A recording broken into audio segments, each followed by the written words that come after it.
Anda melihat selama dia di bawah Van Gaal sebagai asisten pelatih, bagaimana kinerjanya?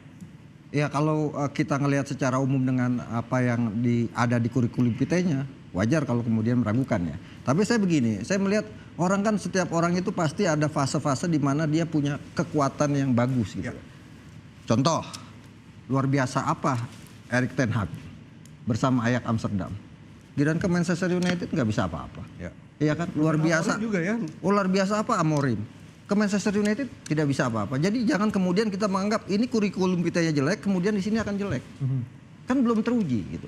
Jadi menurut saya pergantian pelatih itu hal yang wajar dalam sepak bola. Gitu. Kalau kemudian cari apakah butuh adaptasi. Lah kemarin Australia ganti pelatih cepet aja.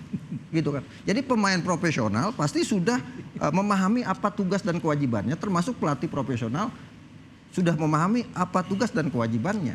Nah sekarang yang menjadi sangat penting dan sangat urgen saat ini adalah bagaimana kemudian tim ini kita dukung. Artinya dukungnya bukan berarti kita memuja berlebihan gitu. Tapi kita dukung dan kita kritisi. Jangan orang belum bekerja sudah dikritisi kan salah. Sekarang kasih kesempatan itu untuk Kluivert dan timnya untuk membangun sepak bola tim nasional Indonesia menuju harapan yang kita sama-sama harapkan. Tapi permasalahannya nggak ada yang bisa menjamin juga akan sukses gitu. Karena kesuksesan itu hanya bisa dijamin oleh kita semua sebagai bangsa Indonesia. Kalau kita yakin kita bisa sukses. Karena kesuksesan itu dimulai dari keyakinan. Kalau kita sudah ragu dari awal ya sulit gitu kan. Jadi menurut saya sekarang adalah yang penting apa yang sudah sudah ditinggalkan Sintayong yang baik dijaga, dipelihara. Kemudian yang belum baik diperbaiki. Yang saya akan tuntut sama Patrick Kluivert sebagai pribadi, Patrick Kluivert dan timnya harus bisa bahasa Indonesia. Oke. Bang Egy, kalau misalnya tadi berbicara soal kurikulum, kalau Kluivert akankah cocok dengan kurikulum Indonesia kalau misalnya lihat dari track record dia sebagai pelatih ya, bukan untuk sebagai pemain? Indonesianya saya belum tahu, tapi ke instan untuk berbicara dengan tadi katanya adek abang, kemudian ada itu budaya sepak bola. probabilitasnya tinggi ya. Sepak bola Belanda ya, dalam kebutuhan cuma 3-4 hari ke Australianya dan kemudian balik ke Indonesia lawan Bahrain itu oke. Tapi saya mau bicara yang lain. Sintayong di 2018 Piala Dunia ya. Dia kalah itu 1-2, 1-0 Swedia dan kemudian Meksiko. Tapi menang 2-0 melawan Jerman, tapi sudah nggak punya peluang lagi. Dia kembali ke Korea Selatan itu dilempari juga oleh... Nah yang mau saya katakan gini, kita, ini mungkin orang nggak terlalu memperhatikan atau jangan-jangan ketika saya ngomong ini langsung wow. Nggak apa-apa, wow. Yaitu bahwa ini ada semacam kesalahan menurut saya ya, di mana kita di Indonesia ini membangun sebuah gelembung media sosial yang begitu besar, yang antara lain rentetan peristiwanya ada pemain naturalisasi foto bersama, lalu di DPR ada upacara ini dan segala macam bergembira ria, mungkin nanti media sosialnya besar dan lain-lain sebagainya itu, sampai tidak ada lagi kesempatan untuk menyampaikan, oh yang ini jangan begini gitu. Yang ini jangan begini, ada sebuah gelembung yang besar, kalau itu sudah tercapai, pada titik itu Anda susah mengatakan apapun gitu. Artinya akan memukul Anda. Memuja-muja. Iya. Tidak demikian ketika di Korea Selatan maksud saya. Nah ini berguna karena ke depan kita akan menyambut Patrick Kluivert ini. Mudah-mudahan dengan ini kita menerapkan kepada Patrick Kluivert dan saya rasa demikian budaya Belanda ya. Mungkin di sana biasa aja tuh pemain memberikan masukan kepada pelatih dengan agak langsung. Mungkin berbeda kalau di Inggris dan sebagainya. Maksud saya, ayo gelembung media sosial ini jangan juga dibuat sampai begitu. Harus ada ruang untuk mengkritisi. Ya selalu kita berikan ruangan untuk mengkritisi sebagaimana seorang pelatih pasti punya kemampuan yang luar biasa makanya dia didatangkan ke Indonesia. Tapi pasti ada juga kelemahan-kelemahan nantinya. Ya pada bagian-bagian tertentu kita ungkapkan juga gitu. Supaya jangan dikultuskan seakan-akan seseorang yang sudah tidak boleh lagi dikritik gitu. Itu kan yang terjadi. Tiba-tiba diganti gitu. Kan orang jadi bingung. Kenapa bisa diganti ya? Selama ini mesra betul kok. Bersama-sama di media sosial, saling peluk, saling senyum, saling foto-foto. Semua peristiwanya begitu kok. Satu demi satu dinaturalisasi sampai berapa orang ini gitu. Oke, saya ke Pak Arya. Pak Arya, bagaimana dengan peluang pemain-pemain yang selama ini terpinggirkan? Ada Elkan Bagot, ada Mark Klok, ada Sadil Ramdhani untuk kembali lagi ke timnas di era Kluivert ini? Kembali lagi, kami nggak akan pernah intervensi. Betul, silakan. Kami hanya bisa mengevaluasi, tapi intervensi enggak. Satu. Yang kedua, apa yang dibutuhkan pelatih, kami support. Semua hal-hal ya memang butuh pelatih, apapun itu, jangan sampai pelatih terganggu untuk hal-hal teknis kecil. Atau manajemen apapun namanya, jangan.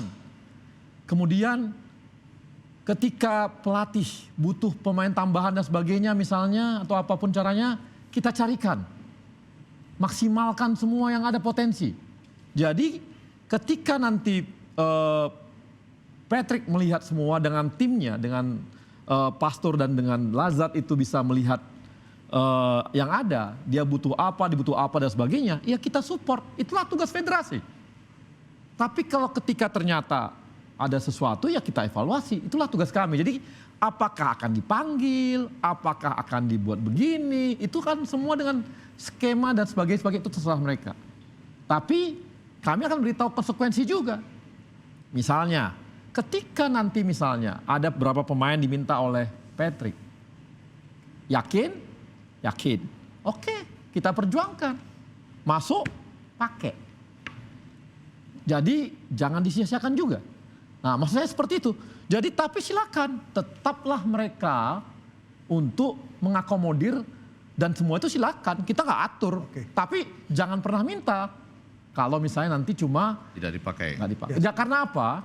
Karena apa? Proses ini bukan proses kita comot orang. Enggak. Prosesnya semua bekerja sama. Pemerintah ini kompaknya bukan main. Pada saat pemerintahan Pak Presiden Jokowi, kompak semua, sampai SK semua, tanda tangan, Perpres apa semua, PP itu semua, tanda tangan semua. Jadi semua ini negaranya terlibat, baru kali ini loh. Sebuah timnas, semuanya terlibat. Jadi sampai presiden terlibat loh. Biasanya kan kalau pelatih kan cuma Federasi. ambil klub, ya udah federasi selesai. Enggak. Jadi ini betapa berat hal-hal yang harus dikerjakan. Jadi kalau misalnya menambah pemain pun tolong harus betul-betul karena melibatkan banyak orang yang kami PSSI harus bertanggungjawabkan. Jadi kembali lagi, ini mau habis ya? Udah mau habis. Nah, Sedikit saya aja, bilang, Bang. ayolah, ini timnasnya Indonesia. Kami kerjakan selama ini dengan baik. Kadang-kadang keputusannya sakit, tidak hanya sakit bagi supporter. Bagi kami pun sakit. Seperti yang kami minta itu.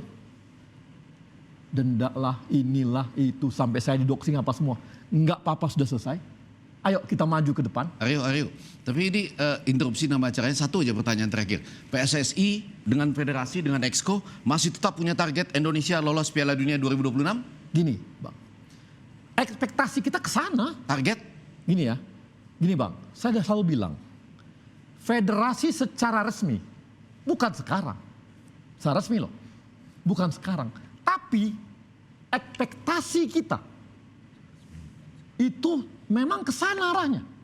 Semua, kenapa DPR pingin cepat-cepat semua bantuin kita? Ke sana ekspektasinya. Kami pun gila-gilaan sampai sumpah, belum pernah ada sumpah di luar negeri, itu pun kita lakukan. Itu ekspektasi kita. Karena gini, pemain naturalisasi ini belum tentu ada lagi loh 10 tahun lagi. Nah, nanggung sekarang kalau. Kenapa? Kan enggak, ini kan bekas neneknya, bapaknya apa semua. Ini kita lagi beruntung-beruntungnya. Nah, ketika lagi beruntung, ayo maksimalkan semua. Walaupun secara ini, kalau cuma kita bilang, kami cuma ngomong berdasarkan target, mungkin kami santai-santai aja, Bang. Ngapain kita intos target tanggal 30? Tapi ketika ada opportunity, kesempatan, itu kita dorong semua. Segala hal kita kerjakan, Bang Aryo. Baik. Jadi kembali lagi, ini untuk timnas Indonesia. Ayo kita satu, ya. Yang lalu udah, mari kita maju. Kita sama-sama majukan. Baik, Mas Gita silakan. Apa? Apa harapannya? Harapannya tetap timnas lolos ke Piala Dunia. Setidaknya di putaran keempat. Masuk ke putaran keempat. Yang berarti nanti Kalau Anda lihatnya masih mungkin? di tangan Sintayong pun antara 50-50. Iya dan tidak. Itu tadi yang saya bilang. Di tangan Sintayong prediksi saya 6 poin dapat. Di tangan ini saya nggak mau prediksi lebih awal. Saya mau lihat gimana pendekatannya Patrick Kluivert terhadap tim ini. Karena itu yang harus dilakukan. Ya, akankah Kluivert berani untuk mengubah skema the winning team era Last minute. Sintayong? Kalau di winning team nggak akan dirubah. Tapi kan ada masukan. Kita kan butuh real number 9. Ole akan ada ya Bang ya. Ada Bagot masih Jairo belum masuk. Randall ada. Oke. Jadi itu mungkin akan dirubah setidaknya. Kemudian kan kalau nggak salah, Ragnar itu tidak akan bisa bermain melawan Australia karena dia karena akumulasi kartu kuning. Dia pasti akan diisi posisinya oleh pemain baru mungkin ya. Jadi pasti akan ada perubahan dan Peluang Eliano, Elkan Bagot ya gimana? harusnya masih ada ya. Tapi kan gini, balik lagi. Apakah semua pemain akan dipanggilkan itu hak pelatih lagi, tidak Ya, bisa diinterupsi. prerogatif pelatih. Contohnya, Brazil itu pernah manggil Jorginho Chelsea. Waktu itu dia masih warga negara Brazil. Belum milih Italia. Ya, dia ada di bangku cadangan, 90 menit nggak dipakai. Mungkin karena dia kesel dia pindah ke Italia. Jadi wajar aja dipanggil tapi nggak dimainkan itu wajar jadinya. Karena itu hak seorang pelatih. Federasi pun nggak bisa ikut campur bahwa mereka akan, lu harus mainin ini, lu harus mainin ini kan nggak boleh. Baik, terakhir Mas Hairul, sebagai masyarakat pecinta bola, ekspektasi terdalamnya apa dari dinamika yang terjadi di ya almost last minute lah bisa dibilang? Singkat saja ya, Patrick Kluivert dan PSSI nggak ada waktu lagi untuk bulan madu. Langsung buktikan minimal 7 poin karena apa? Karena jika ini gagal, PSSI yang harus bertanggung jawab. Terima kasih. Baik.